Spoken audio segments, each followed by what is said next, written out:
Baik. Assalamualaikum warahmatullahi wabarakatuh. Perkenalkan, nama saya Vina Maulina dengan NIM 2300018230. Saya dari slot Rabu jam 7 pagi lab jaringan dari kelas C. Pada kesempatan kali ini saya akan mempresentasikan hasil responsi deep learning yang menjelaskan implementasi model transformer untuk tugas grammar error correction atau koreksi tata bahasa otomatis menggunakan dataset JFLAG. Pertama, kita akan mengimport semua library yang akan digunakan dan yang dibutuhkan. Yang pertama ada NumPy dan Pandas untuk memanipulasi data. Kemudian ada TensorFlow sebagai framework deep learning. Dan ada Hugging Face dataset untuk mengakses dataset JFLAG. Di sini kita juga akan print versi TensorFlow-nya untuk mengetahui dan memastikan environment sudah siap atau belum. Kemudian di sini kita akan meload dataset singkatnya dari. Kemudian di sini kita akan meload dataset JFLAG. Dataset ini berisi pasangan kalimat kalimat kalimat yang salah dan juga beserta koreksinya. Dataset ini datang dalam split validation dan tes dari Hugging Face.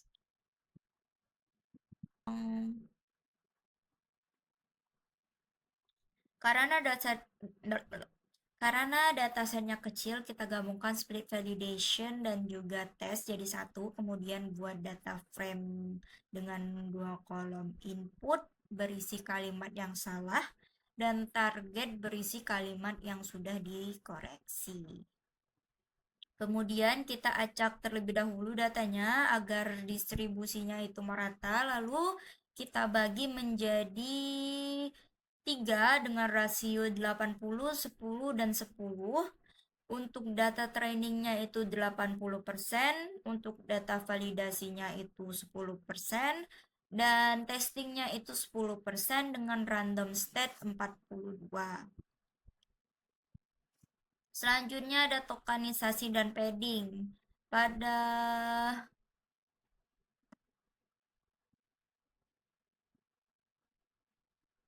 Di sini kita tambahkan token source dan EOS karena model transformer bekerja secara sequence to sequence, di mana kita perlu menambahkan token khusus di kalimat target. SOS artinya start of sentence dan EOS artinya end of sentence, di mana decoder perlu tahu kapan harus mulai dan berhenti menghasilkan output.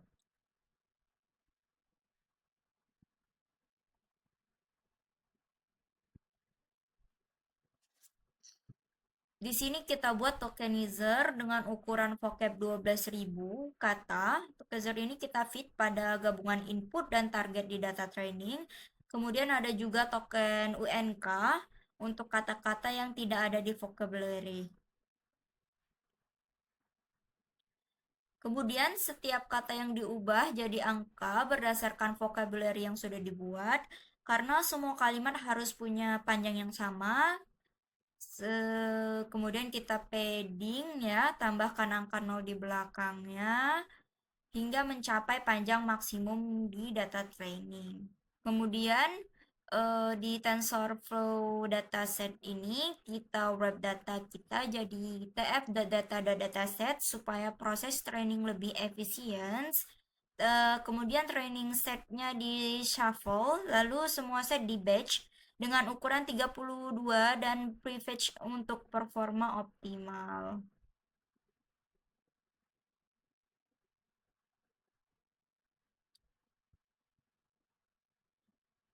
Selanjutnya positional encoding. Dikarenakan transformer tidak punya konsep urutan seperti RNN, jadi kita perlu memberi informasi posisi secara eksplisit, di mana positional encoding ini menggunakan fungsi sinus dan kosinus dengan frekuensi berbeda-beda di setiap dimensi embeddingnya. Kemudian hasilnya divisualisasikan sebagai heat map. Terlihat pola gelombang yang unik untuk setiap posisi dan dimensi.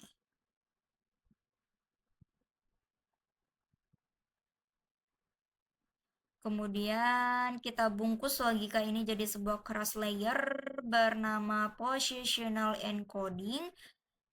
Saat dipanggil, layer ini cukup menjumlahkan embedding kata dengan vektor posisi yang sesuai.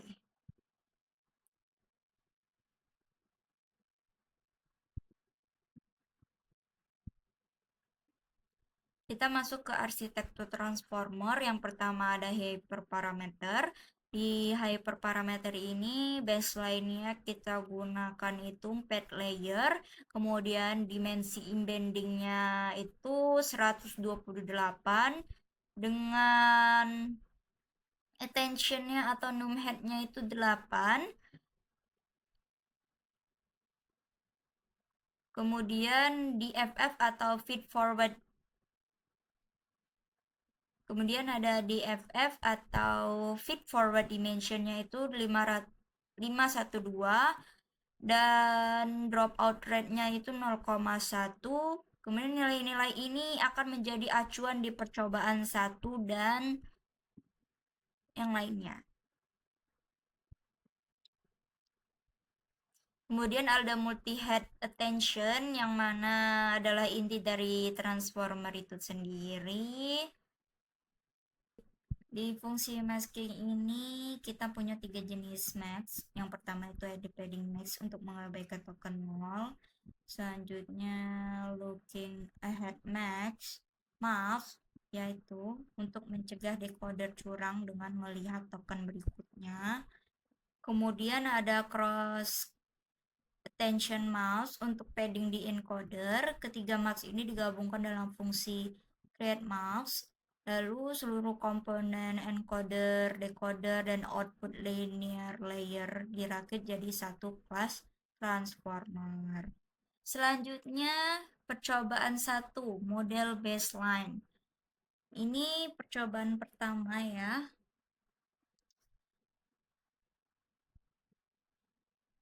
Loss function yang kita gunakan adalah sparse categorical cross entropy dengan masket loss, yang artinya token padding tidak ikut dihitung dalam loss. Akurasi juga dihitung hanya untuk token yang bukan padding. Kemudian optimizer yang dipakai adalah Adam dengan learning rate-nya itu 1/4 atau 0,0001. Selanjutnya training menggunakan teknik teacher forcing di mana di setiap langkah decoder menerima token target yang benar sebagai input, bukan token prediksi sebelumnya. Ini mempercepat konvergensi kita. Kita gunakan gradient tape untuk menghitung gradient dan update bobot.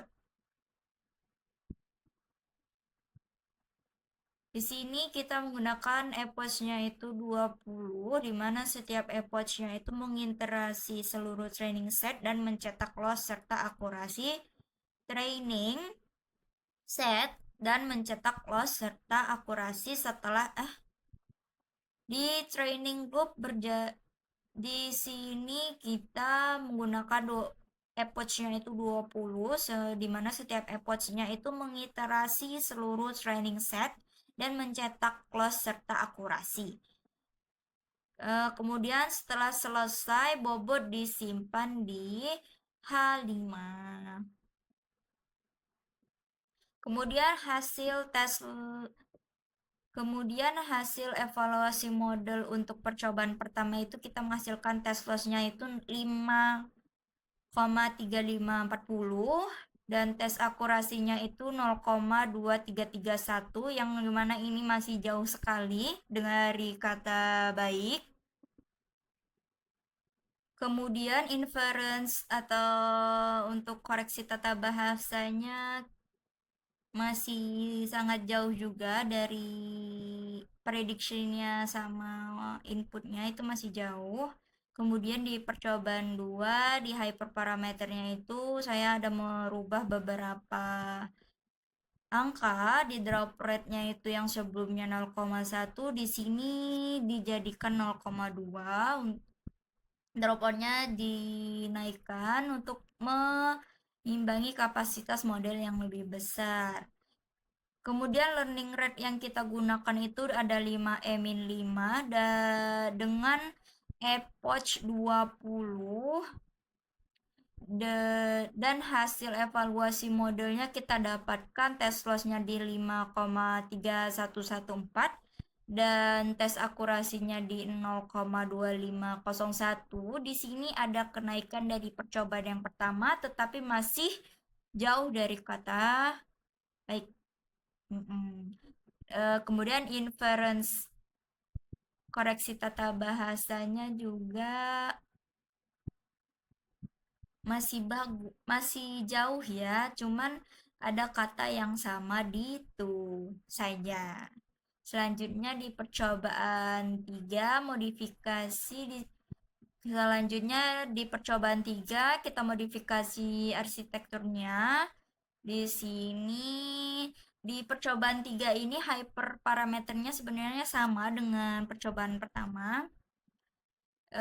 Selanjutnya untuk epoch-nya kita gunakan 20 sama, dan evaluasi model yang kita dapatkan adalah 5,4406 dengan tes akurasinya itu 0,2055.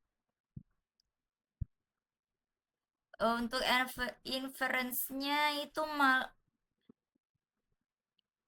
di percobaan 3 ini sangat anjlok ya dari yang percobaan 1 dan 2 karena ini malah semakin buruk dari percobaan 2. Dan hasil inverse-nya itu kita dapatkan cuma titik. Selanjutnya di percobaan lanjutan di percobaan 1-1 di sini percobaan 1-1 ini kita gunakan di hyperparameternya itu menggunakan percobaan 1 juga. Dan epoch-nya itu kita pakai 25 dan hasil modelnya itu, hasil evaluasinya itu kita dapatkan di tes loss-nya itu di 4,2847 dengan tes akurasinya itu 0,45. Di sini udah lebih baik dari percobaan 1, 2 dan 3. Dan untuk inference-nya itu kita dapatkan dan di mana inputnya itu si go to school every day dan prediction-nya itu kita dapatkan si go to school titik. Nah, di sini itu sangat bagus ya untuk inference-nya. Selanjutnya ada percobaan 22. Untuk percobaan 22 ini masih menggunakan hyperparameter yang sama dengan epoch 25. Kita dapatkan tes loss-nya itu di 5,0469 ya, dengan tes akurasi di 0,2801 dengan inference-nya itu. Kemudian di inference-nya itu kita lihat sangat jauh, hanya yang mendekati itu hanya tu saja. Kemudian di percobaan 33 untuk hyperparameternya saya gunakan dengan hyperparameter yang default dan epoch-nya itu 30 menghasilkan model evaluasinya itu tes loss-nya di 4,1682 dan tes akurasinya itu di 0,4502. Di sini itu sudah cukup baik ya. Dan di sini di inference percobaan 33 ini cukup hampir sama prediction-nya dan inputnya. Dan selanjutnya Di percobaan 4 ini hyperparameternya diganti dan ditambah warm up steps ya. Di 4000 dropoutnya 0,1. Untuk epoch-nya itu di 50 dan hasil evaluasi modelnya itu kita dapatkan di tes loss-nya itu di 4,0758 dan tes akurasinya itu di 0,48, di mana ini paling dan di mana ini hasilnya paling bagus dari percobaan sebelum-sebelumnya. Dan inference-nya, kemudian inference di percobaan 44 ini kita lihat masih ada yang tidak sama tapi hampir benar semua. Di percobaan 55 ini masih epochnya mirip sama di percobaan 44, namun di drop out di percobaan 55 ini hyperparameternya sama dengan hyperparameter 44, namun berbeda di dropout-nya di 0,2. Dan epoch yang digunakan itu 40 yang menghasilkan tes loss-nya 4,2253 dan tes akurasinya di 0,4792. Dimana ini hasilnya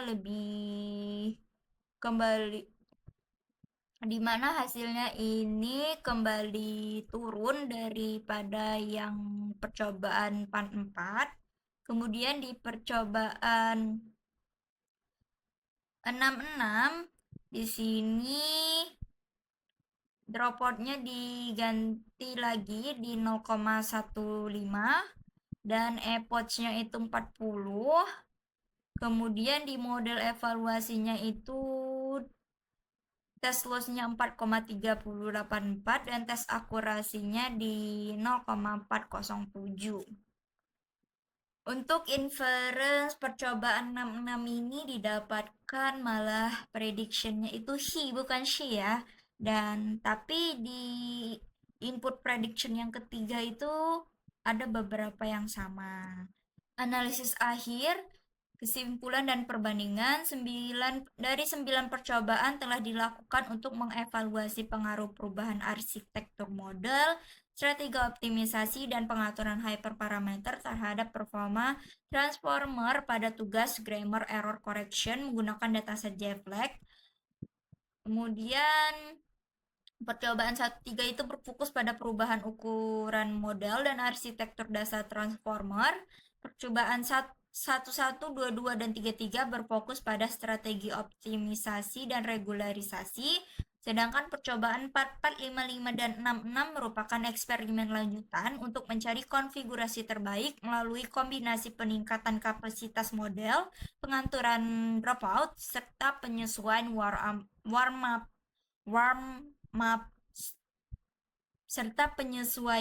up step. Di sini ada rangkuman